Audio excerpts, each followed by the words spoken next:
야고보서를 이제 마치고요. 이제 고난 주간과 부활 주일을 지나면 이제 십계명을 가지고 여러분들과 함께 제 계획은 한 30주 정도 십계명을 여러분들과 함께 나누고자 하는 생각이 듭니다. 오늘 우리의 삶의 기준을 잃어버렸는데 그 십계명을 다시 우리의 삶에 가져오면 우리의 삶뿐만 아니라 우리의 이웃과 이 민족도 새롭게 되는 그런 축복의 메시지라고 생각이 들어서 여러분들하고 나눌 준비를 하고 있습니다. 예수님이 이 땅에 오신 목적은 우리에게 구원을 베푸시기를 위해서 오셨습니다. 근데 이 구원이라고 하는 말은 아주 광범위합니다. 그저 예수 믿고 천국 간다, 아니면 죄 용서 안 받는다, 이제 국소적으로 우리가 많이 생각하는데, 이 구원은 아주 큰 우리 개인의 삶의 변화뿐만 아니고 우주적인 것들이죠. 온 인류, 온 우주의 변화, 또 회복, 이런 것들을 포함하고 있습니다. 개인적으로도 마찬가지입니다. 우리가 이 구원을 얻는다는 말은 우리의 삶이 이전과는 전혀 다른 인생이 펼쳐지는 것을 의미합니다. 죄로 인해서 우리의 삶이 저주가 찾아왔고 우리의 삶에 궁핍들이 찾아왔죠. 그래서 존재론적인 이 가난함이 있습니다. 존재론적 결핍. 아무리 쌓고 또 가지고 모아도 뭔가 배고픔이 있는 거죠. 허기짐이 있는 것입니다. 그래서 마치 밀 빠진 독에 물을 붓는 것과 같아요. 아무리 부어도 계속 빠져나가는 겁니다. 유명한 명화도 그런 게 있죠. 물을 계속 붓는데 빠지는 거예요. 존재론적인 가난함이에요. 늘 뭔가 끌떡거림, 마치 고아처럼 살아가는 것입니다. 아무리 쌓아도 가져도 만족이 없는 그게 저주입니다. 사실은 그게 저주의 삶이에요. 그러니까 더 끌어모으고 더 가져야, 더 소유해야 내가 만족할 것처럼 끊임없이 몸부림을 치는, 그러나 해결되지 않는 인생의 이 반복, 그게 저주의 삶 아니겠습니까? 자, 구원의 삶은 그것과 다른 것입니다. 죄로 인하여 하나님과 단절된, 공급자이신 하나님과 단절된 삶이 그런 것이고, 그 구원은 결국 하나님과 죄로 인하여 분리되었던 하나님과 관계가 회복되고 영원한 그 공급자 되신 하나님으로부터 흘러넘치는 삶이 시작됐기 때문에 그 구원은 풍성함을 의미합니다. 그래서 요한복음 10장 10절에서도 그런 말씀을 하시죠. 예수님이 직접 하신 말씀, 내가 온 것은 양으로 생명을 얻게 하고 더 풍성히 얻게 하려 함이라. 양으로 생명을 얻게 할 뿐만 아니고, 그죠? 생명을 얻는다는 것은 끝나는 게 아니에요. 더 풍성히 얻게 하려 함이라. 이런 말씀을 하셨습니다. 자, 타락한 인간을 하나님께서 구원하시고 풍성한 삶을 열어주시기 위한 인류의 계획이 이제 드러나는데, 그것이 창세기 12장에 잘 드러나고 있습니다. 창세기 1장과 2장은 창조의 얘기라면 3장은 인간의 타락이 찾아오고 인간의 실패 스토리가 3장부터 11장, 창세기 11장까지 펼쳐지고 12장이 딱 넘어오면서 한 사람 아브라함이 나오는데, 그 아브라함을 부르시고 구원의 드라마를 써가시는 하나님의 얘기. 자, 이 아브라함의 얘기는 단순한 개인의 얘기를 하는 게 아니에요. 그 아브라함을 통한 하나님의 구원 계획을 얘기합니다. 그래서 12장 2절을 보면, 내가 너로 큰 민족을 이루고 내게 복을 주어 내 이름을 창대하게 하리니 너는 복이 될지라. 인류의 저주를 끊어버리고 축복을 잇는 사건을 말합니다.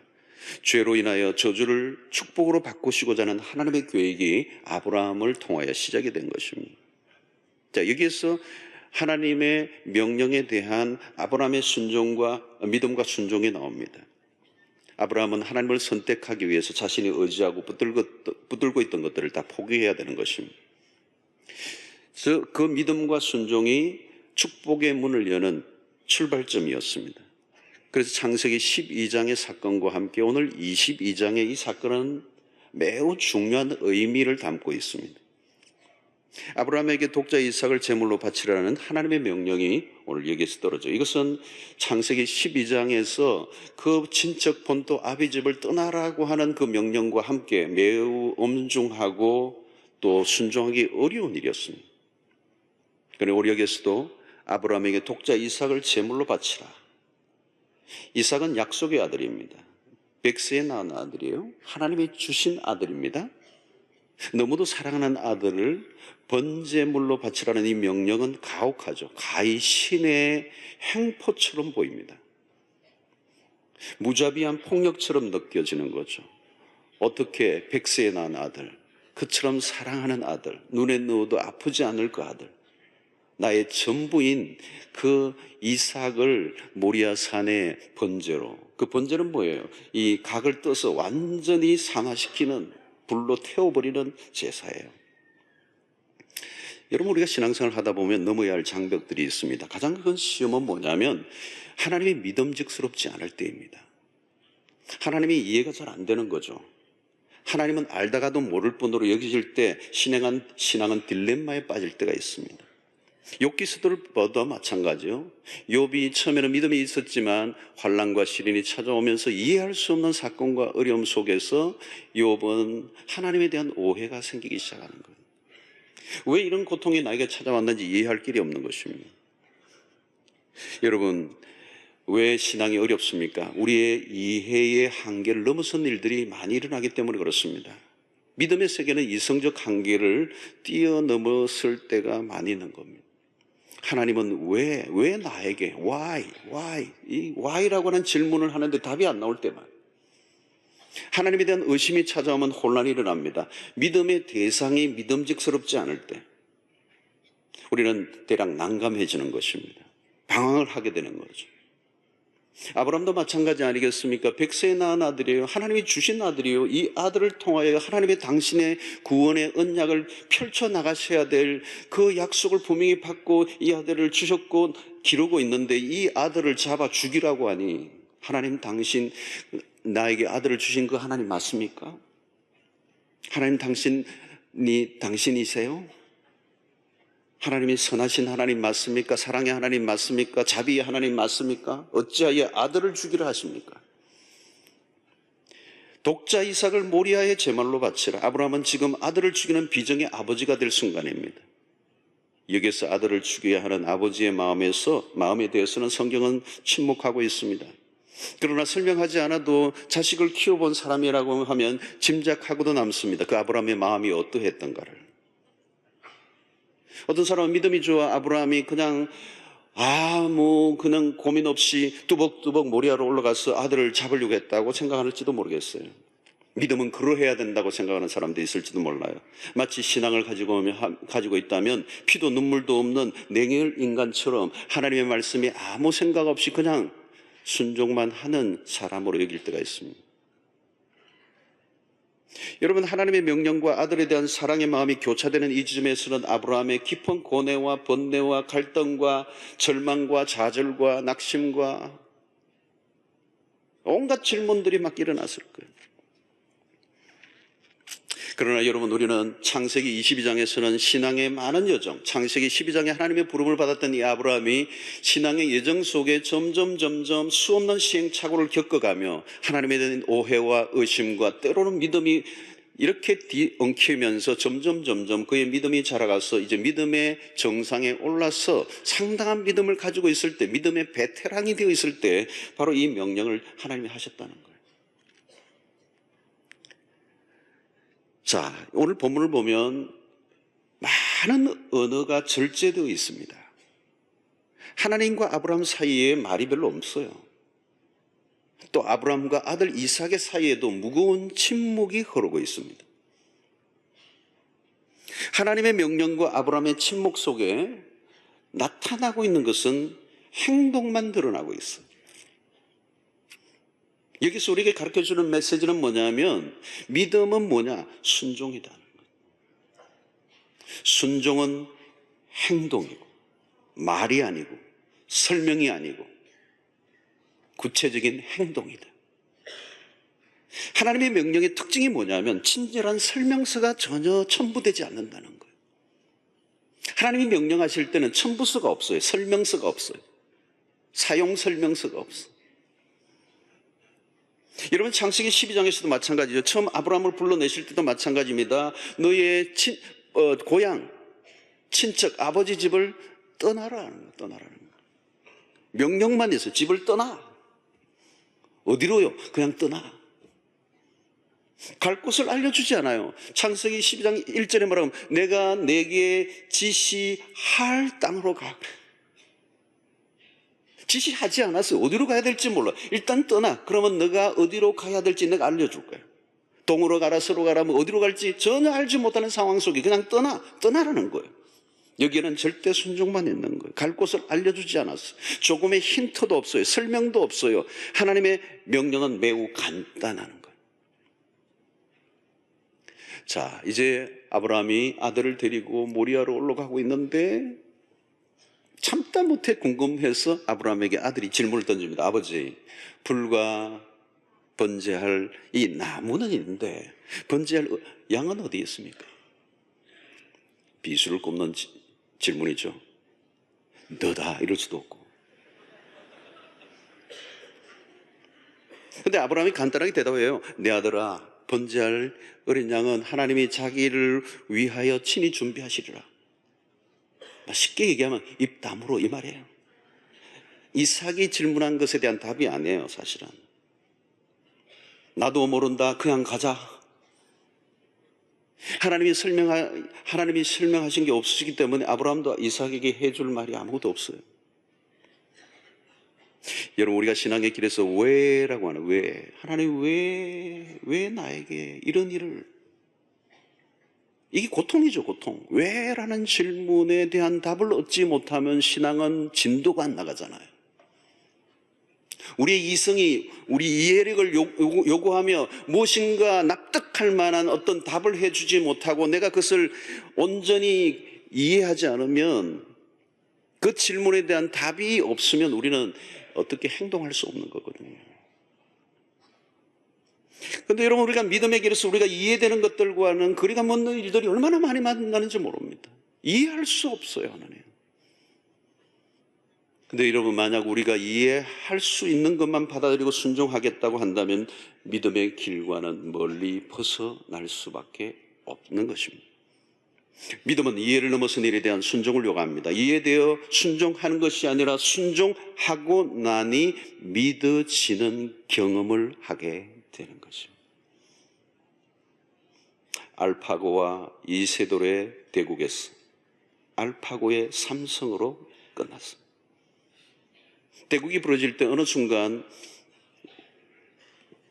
두 번째 게임인가요? 할 때 어느 순간 알파고가 실패일 것 같은 수를 하나 딱 두는 거예요. 야, 기회가 왔다. 많은 해설자들이 저는 실수인데 알파고가 실수를 했어. 이제 이길 역전의 드라마를 쓸 수 있는 기회가 왔다고 생각할지 몰랐어요. 근데 나중에 보니까 그것은 알파고의 실수가 아니고 신의 한 수였어요. 우리 아주 대단한 걸 신의 한 수라고 그러잖아요. 왜 저렇게 놓을까? 실수하는 것으로 알았는데 알고 보니까 한 10수, 20수 지나가니까 그게 실수가 아니에요. 그게 묘수예요. 여러분, 바둑 하수와 고수가 함께 뜨면 고수가 뜨는 것을 하수는 알 길이 없어요. 도대체 적을 왜 놓지? 바보같이. 그런데 그게 놀라운 수라는 거죠. 여러분, 믿음의 길에서 우리는 언제나 초보예요. 인생의 가는 길에 우리는 언제나 초보라고, 우리가 알지 못하는 길을 걸어가고 있는 거죠.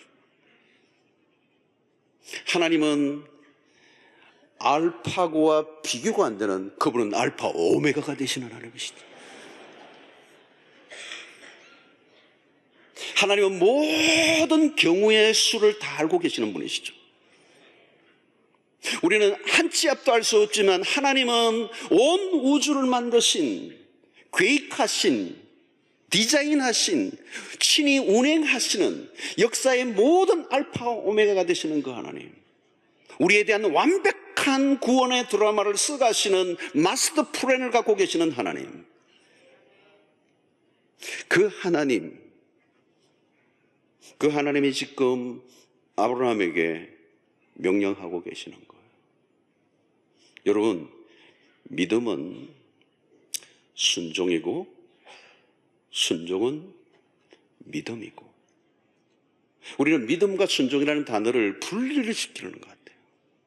믿는다면 순종하는 거예요. 순종하는 것이 믿음이에요. 믿음은 순종이에요. 순종은 믿음이에요. 하루 종일 할 것.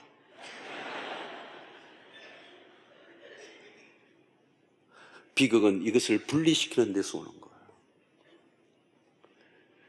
마침내 아브라함은 이삭을 번제단에 올려놓고 단단히 묶습니다. 결박하죠. 드디어 아브라함이 이삭의 목을 치려고 칼을 높이 들었습니다. 우리는 여기에서 상상력이 필요합니다. 기가 막힌 장면이거든요. 오늘 알파고 이스라엘의 이 흥미진진한 게임과는 비교할 수 없는 대단히 중요한 대목이에요. 자기 아들을 백세에 낳은 그 생명, 그의 인생의 전부인, 애지중지했던, 그리고 유일한 아들, 그게 하나님의 이스라엘을 향한 구원의 놀라운 씨앗, 구원의 씨, 언약의 씨앗을 말해요. 영문도 없이 하나님이 어느 날 모리아에 죽이라고 그러니 이제 그 명령을 따라 아들을 결박하고 이제 칼을 높이 쳐드는 거죠. 여러분, 여기에서는 빨리 지나가면 안 돼요. 슬로우 모션으로 가야 돼요. 동작 하나하나를, 그리고 아브라함의 그 마음 안에 어떤 일들이 일어나고 있는지 살펴봐야 되는 거죠. 아들을 겨눈 아버지의 칼, 받아들이기 어려운 장면입니다. 어떤 마음이었을까요, 여러분? 우리는 이 설교를 많이 듣기도 했고, 또 아브라함 이삭 하니까 남의 아들이고 확 안 하다들 수 있어요. 여러분, 지금 이 장면 안으로 우리가 정말 들어가서 상상을 하면 숨 막히는 시간이에요. 아버지로서는 가장 고통스러운 순간. 아브라함이 이제 예리한 칼을 든 손을 높이 지켜들었습니다. 내일이 치려고 하자 가슴이 멎은 듯 했습니다.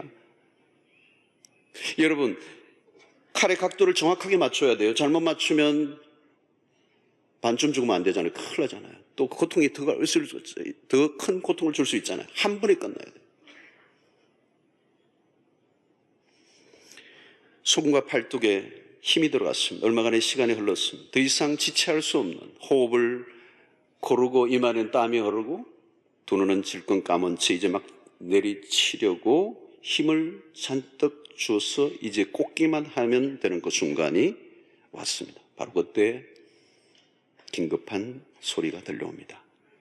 아브라함아, 아브라함아, 그에게 내 손을 대지 말라.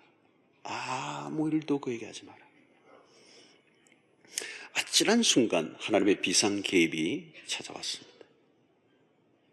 아브라함의 순종에 하나님도 손에 땀을 진 듯한 분위기예요.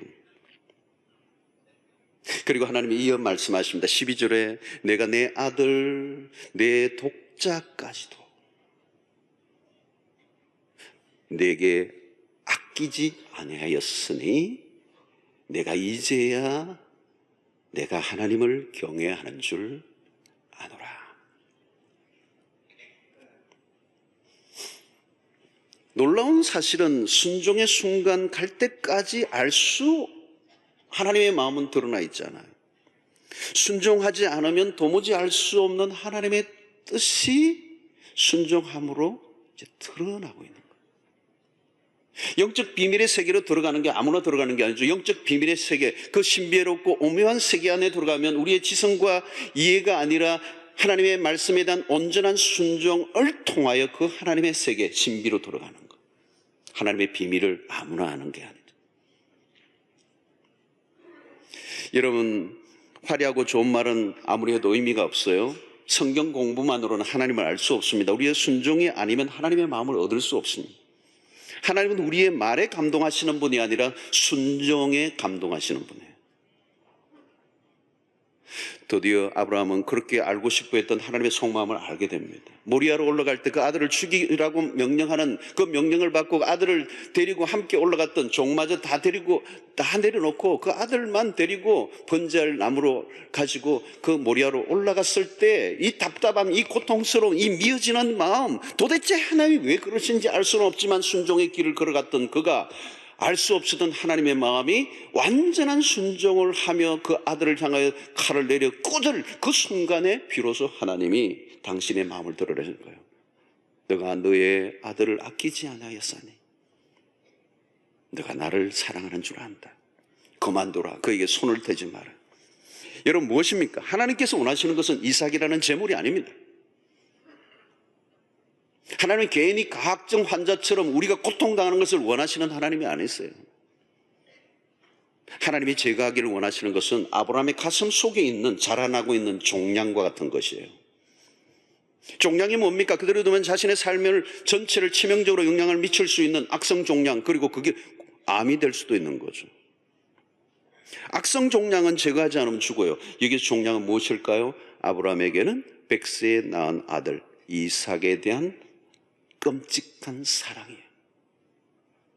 아버지가 아들을 사랑하는 건 당연합니다. 그런데 사랑이라는 단어는 간단하게 취급하고 넘어갈 단어가 아니에요. 아들을 사랑하는 것 좋으나 그 사랑에 빠져 하나님이 희미해져 가는 게 문제예요. 이삭은 백세에 낳은 독자였습니다. 눈에도 넣어도 아프지 않을 아들이었습니다. 처음에는 그러지 않았을 거예요. 세월이 흐르면서 아브라함에게 이삭은 점점 자기의 마음을 차지하기 시작했을 겁니다. 아브라함은 날마다 이삭을 바라보면 기쁨이 넘쳤을 겁니다. 자라갈 때 그 기쁨이 얼마나 놀랍겠어요. 그 아들을 바라보는 그 마음, 그것이 어느 날 점점 커지면서 아브라함이 표현할 거리고 나의 사랑, 나의 기쁨, 나의 전부, 나의 소망. 봄송가 가사 같은데 그 사랑이 누구냐? 이삭인 거죠. 이삭은 아브라함의 마음을 독차지하기에 충분했습니다. 그러나 하나님의 요구는 뭘까요? 여러분, 성경에서 하나님이 우리에게 요구하시는 것은 분명합니다. 너 마음을 다하고 목숨을 다하고 뜻을 다하여 주 너의 하나님을 사랑하라. 여기서 충돌이 일어나는 거죠. 너무 강한 애착을 가지고 사랑하는 것이 있으면 하나님의 사랑이 그 속에 거할 수가 없다는 거죠. 우리가 사랑하고 집착하고 있는 것은 일종의 종량과 같아요. 그것 때문에 우리의 삶은 하나님으로부터 멀어지게 만드는 것들, 그것 때문에 하나님의 축복을 가로막고 있는 것들, 하나님이 주신 것 때문에 하나님을 놓쳐버리고 하나님을 잊어버리고 하나님께 가까이 나지 못하게 하는 것들, 그것 때문에 하나님의 뜻을 알 수 없고 그것 때문에 하나님 앞에 불순종할 수밖에 없게 만드는 그 무엇. 여러분, 아브라함이 높이 지켜던 칼은 어사의 집도예요. 자세히 보면 그 칼은 이삭을 향하고 있는 듯 하지만 사실은 아브라함 자신을 향한 것이었습니다. 하나님보다 더 사랑하는 것에 대한 준엄한 심판의 칼을 하나님이 아브라함에게 쥐어주신 거예요. 너가 잘라라. 하나님께서 아브라함에게 너가 든 칼로 너의 가슴의 종량을 스스로 제거하라는 거예요. 아브라함의 신속한 순종과 하나님의 중지 명령이 숨가쁘게 교차되고 있습니다.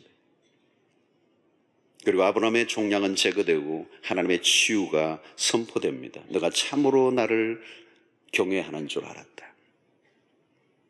아브라함의 마음속에 자라고 있던 종량이 떨어져 나간 순간이었습니다. 여러분, 부르심을 받고 모든 것을 포기했던 아브라함에게 조금씩 자라나던 하나님 외에 다른 자신의 삶에 안정감을 주는 것, 자신의 삶에 하나님 외에 기쁨을 찾았던 모든 것, 그리고 자신이 애착하고 집착하고 있던 그 무엇, 그 모든 것들을 하나님이 포기하도록 만드시는 거예요. 사랑하는 성도 여러분, 하나님과 우리의 사이에 무엇인가가 끼어드는 게 문제예요. 하나님과 우리 사이를 멀어지게 하는 것, 하나님보다 하나님이 주신 것을 더 사랑하는 그 무엇이 우리에게 찾아올 때가 있어요. 하나님을 예배하고 순종하는 것이 아니라 하나님이 나를 섬겨주도록, 그래서 내가 하나님을 이용하려고 하는 그 무엇들이 내 삶 속에 찾아오기 시작할 때 하나님은 거기에 예의주시를 하는 것입니다. 여러분, 우리의 이삭은 무엇일까요? 각자가 우리에게는 우리의 삶에 이런 이삭이 찾아와요. 자녀일 수도 있고 물질일 수도 있고 자아일 수도 있습니다. 하나님은 그것에 관심을 두는 것이죠. 그것에 대한 하나님의 질투에 넘치는 그 집념을 드러내십니다. 하나님은 우리에게 당신의 하나님과 바꿀 수 없는 그 무엇이 우리에게 있는지를 점검하게 하신다는 거예요. 아브라함은 마침내 이 테스트에서 통과합니다. 그리고 그 순종의 산물은 컸습니다. 한 숫양이 숯불에 걸려 있었던 거죠. 하나님이 미리 대기를 시켜놓았습니다. 하나님은 아들을 대신하여 순양을 드려 번제로 바치겠습니다.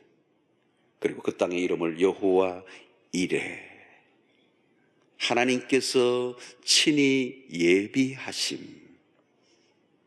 순양은 무엇을 예표할까요? 하나님의 아들 예수 그리스도를 예표합니다. 그런 의미에서 창세기 12장은 예수 그리스도의 복음이 뜨겁게 움틀거리고 있는 책 중에, 구약의 책 중에 하나가 창세기 22장이에요. 이삭은 죽었다가 다시 살아났습니다. 부활의 경험이에요. 대신 죽은 양은 대신 죽은 제물은 이삭이 아니고 숫양입니다. 숫양은 이삭을 대신하여 죽었어요. 여기서 우리는 오브랩되는 그림이 있습니다. 바로 모리아에서 순양을 예비하신 그 하나님은 갈보리 언덕에서 당신의 아들을 예비하시고 우리의 구원을 위하여 바쳐 주신 것이죠. 하나님이 직접 준비하신 아들의 십자가의 사건이 이곳에서 모형으로 지금 펼쳐지고 있는 것입니다.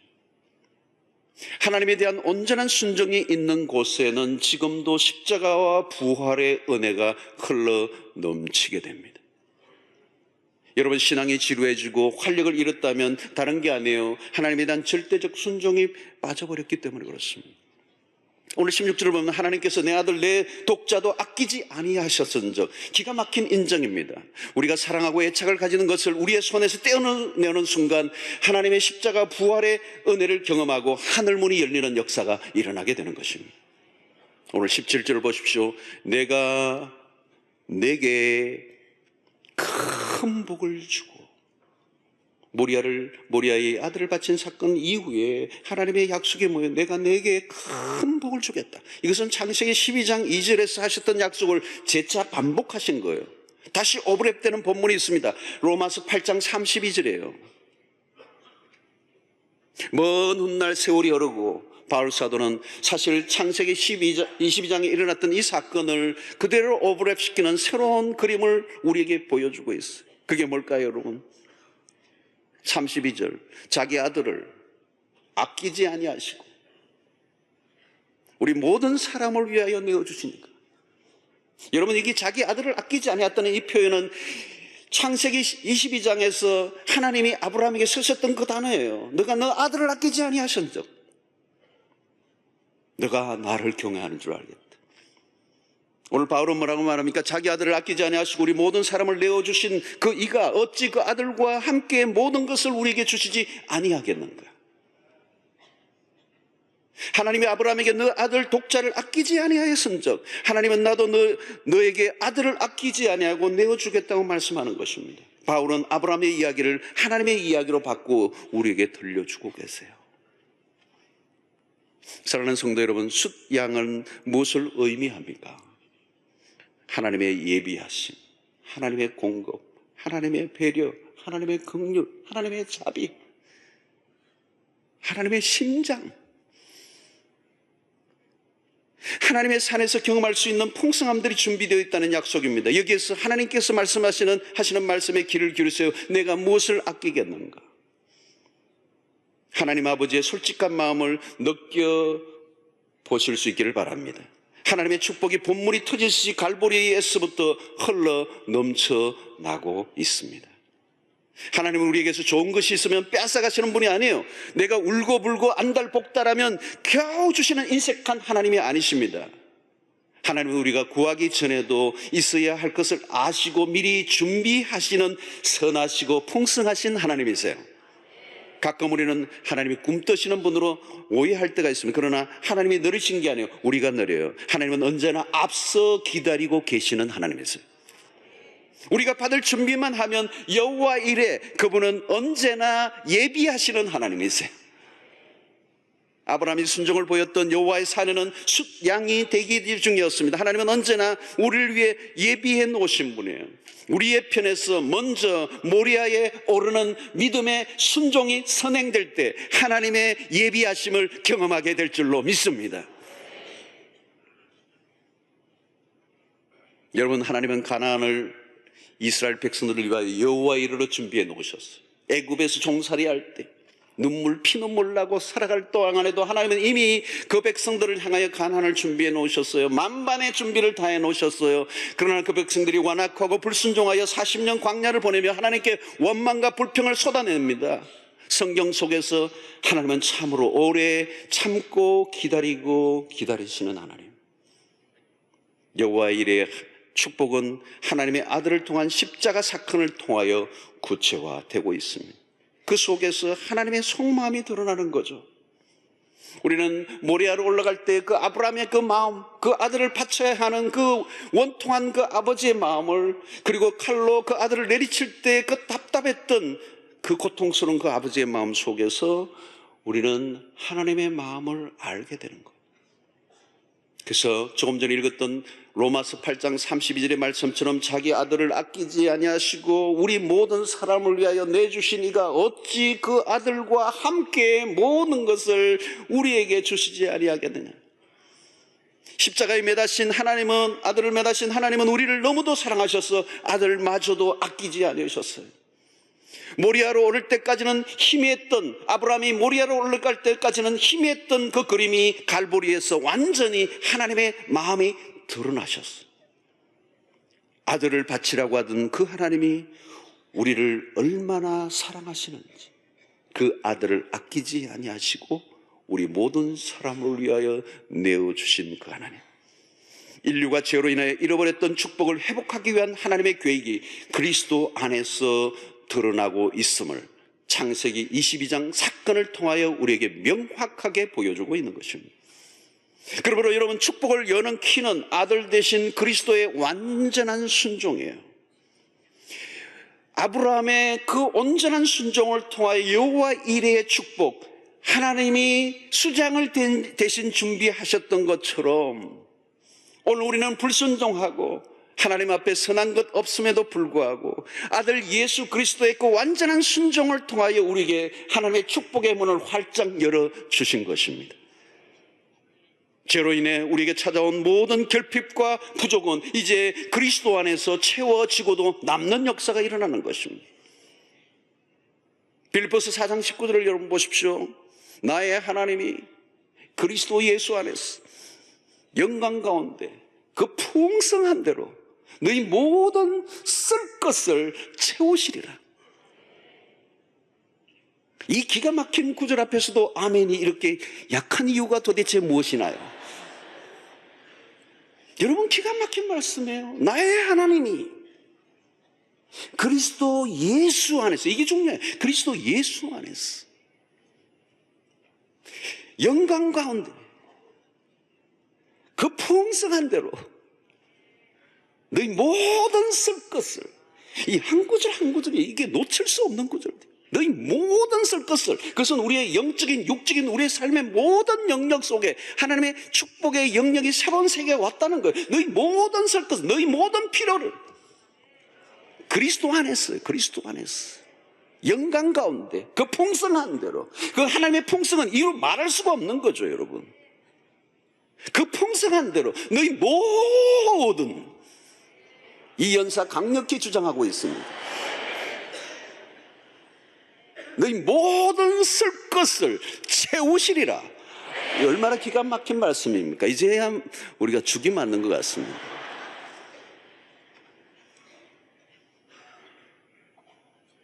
여러분, 창세기 12장에서 약속하신 복이 될지라, 복이 될지라, 예수 안에, 그리스도 안에서 얻게 된 풍성한 약속들이에요.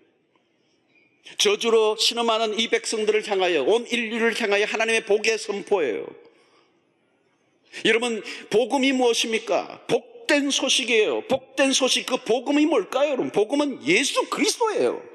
예수 그리스도가 복된 소식이란 말이죠. 모든 축복은 그리스도로부터 흘러 들어오는 것이죠. 여러분, 이 세상에 그 어떤 것을 다 가지고 있다 할지라도 예수 그리스도가 아니면, 예수 그리스도 안에 있지 않으면 그건 축복이라고 말할 수 없어요. 그러나 내 세상에 어떤 것을 가지고 있지 않다 할지라도 예수 그리스도를 모시고 그분을 믿고 그분 안에 있다면 내 삶은 지금 이 순간이라도 행복하고 기뻐하고 만족할 수 있다는 말이죠. 그리스도 외에 우리에게 참된 만족과 기쁨을 주는 것은 없기 때문에. 그리스도는 하나님의 아들이시오. 자기 아들을 아끼지 아니하신 그 하나님, 그 아끼지 아니하신 그 아들을 먼저 우리가 받아야 돼요. 그리고 그 받으면 그 아낌없이 주셨던 그 하나님과 함께 우리에게 모든 것을 주시지 않겠느냐. 그 다음은 엔덴이에요. 엔덴. 여러분, 우리가 복을 받고 싶다면, 모든 것이 회복되기를 원한다면 무엇을 해야 되는 게 아닙니다. 그리스도에게 나아가면 되는 거예요. 그리스도에게 나아가면 기쁨과 만족과 평화를 누리게 되는 것입니다. 예수 안에 참된 만족이 있는 거예요. 그리스도 안에서 거대한 물줄기가 터지는 것을 맛볼 수 있게 되기를 바랍니다. 하나님은 인간의 죄로 인한 저주를 허물어뜨려 축복의 문이 활짝 열리게 된 것입니다. 그것이 언제부터요? 갈보리 언덕에서부터. 하나님이 자기의 아들을 아끼지 아니하신 그 순간부터.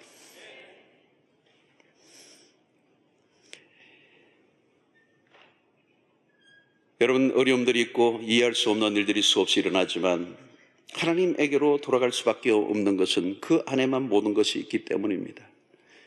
십자가 예수를 통한 하나님의 마음을 아는 사람은 이제 무엇이든 순종할 수 있게 되는 것이죠.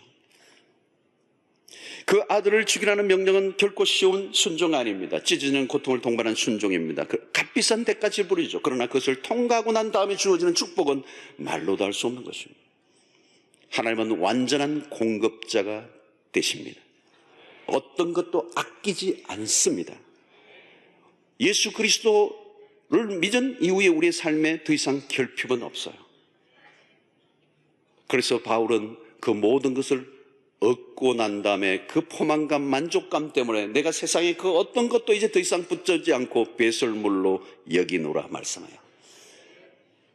사랑하는 성도 여러분, 모리아에서 아브라함의 순종을 통하여 숫양을 대신하여 여호와 일의 축복을 주셨던 그 은혜가 갈보리 언덕에서 완성되었어요. 아마 이 이야기는 다음 주간에, 고난주간에 한 주간 동안 새벽 기도의 동안 여러분들과 함께 나눌 것이에요. 하나님이 주실 수 있는 가장 놀라운 선물, 그 아들 예수 그리스도. 모든 저주를 그 이름으로 끊어버리시고 우리의 삶에 축복의 본문이 터지게 하셨던 그 은혜가 오늘 여러분들의 삶 속에 이어지게 되기를 축원합니다. 여러분, 오늘 우리 안에 문제는 뭐예요? 이삭이 계속 태어나는 거예요. 이삭이 태어나는 거예요. 하나님이 주신 그 놀라운 그 은혜와 축복과 그 하나님에 대한 사랑과 그 은혜를 잊어버리게 만드는, 우리의 시선을 흩어버리는 이삭이 자꾸 태어나는 게 문제예요. 하나님은 그때마다 시험을 계속하세요. 그 이삭을 죽이라고. 그 이삭을 죽이라고. 하나님보다 더 사랑하는 것을 용납하지 아니하시는 하나님, 하나님만을 사랑하게 하시는 하나님. 여러분, 나의 이삭을 하나님 앞에 올려놓을 때 하나님은 당신의 이삭을 우리에게 주시는 줄로 믿습니다. 그 이삭이 바로 예수 그리스도인 것입니다. 순종하면 하나님은 당신의 이삭을 우리에게 허락하십니다. 예수 그리스도 그 안에 모든 게 들어있다고 말하죠. 우리에게 찾아오는 질문은 그런 순종을 어떻게 할 수 있을까? 그러나 여러분, 염려하지 마십시오. 아브라함이 오늘 이런 단계에 오기까지는 세월이 흘렀어요. 창세기 12장부터 22장까지 세월이 흘렀어요. 수없는 의심과 그리고 믿음에 오고 가면서 수없는 그 의심과 믿음이 반복되는 가운데 점점 그는 믿음이 자라가 이제 믿음의 정상에 올라가 그의 아들까지라도 기꺼이 하나님의 명령 앞에 죽일 수 있을 만큼 믿음이 성장했어요. 왜요? 그가 하나님이 어떤 분인가를 알았기 때문에. 여러분, 하나님이 어떤 분인가를 알게 되면 그분을 위해서 우리의 삶을 바칠 수가 있습니다. 그분이 어떤 분이시죠? 자기 아들을 아끼지 아니하시고 우리 모든 사람을 위하여 내어주신 그 하나님. 그 하나님은 우리에게 있는 무엇을 빼앗아가는 잔인한 하나님이 아니에요. 아들까지 아끼지 아니하시는 그 하나님. 십자가, 그 복음의 은혜를 경험하고 그 복음을 온전히 이해하고 하나님이 누구이신가를 아는 사람은 이제 순종을 두려워하지 않아요. 그 하나님이 얼마나 좋으신 분인지 알기 때문에, 우리보다 우리를 더 사랑하시는 분인 줄로 알기 때문에. 여러분, 우리가 주님이 누구신지를 알고 순종하게 될 때 그 순종이 우리의 삶을 풀어주고 우리의 삶을 풍성케 하는 역사를 만들어 낼 줄로 믿습니다. 예수 그리스도는 오늘 우리에게 순종의 아름다운 모델을 보여주셨어요. 순종의 멋진 모델이 되셨어요. 아들이라도 아버지께 기꺼이 순종한 예수 그리스도, 오늘 우리에게도 그 순종을 가르쳐 주시고 오늘 우리의 순종을 통하여 우리의 인생을 바꾸어 가기를 원하시는 하나님. 사랑하는 성도 여러분, 그 순종은 어떤 순종이죠? 절대 순종이에요. 하나님을 온전히 믿으면 그 믿음의 반응은 완전한 순종이에요. 그 순종은 이유를 알 수 없고 내가 이해되지 않고 설명되지 않아도 말씀이라면 그 말씀 앞에 절대적으로 온전하게 순종의 삶을 살게 될 때 하나님께서 우리의 삶에 놀라운 은혜를 부어주실 줄로 믿습니다. 그리스도께서 갈보리 언덕에서 온전한 순종을 하심으로 우리를 생명의 풍성함으로 들어오게 하셨습니다.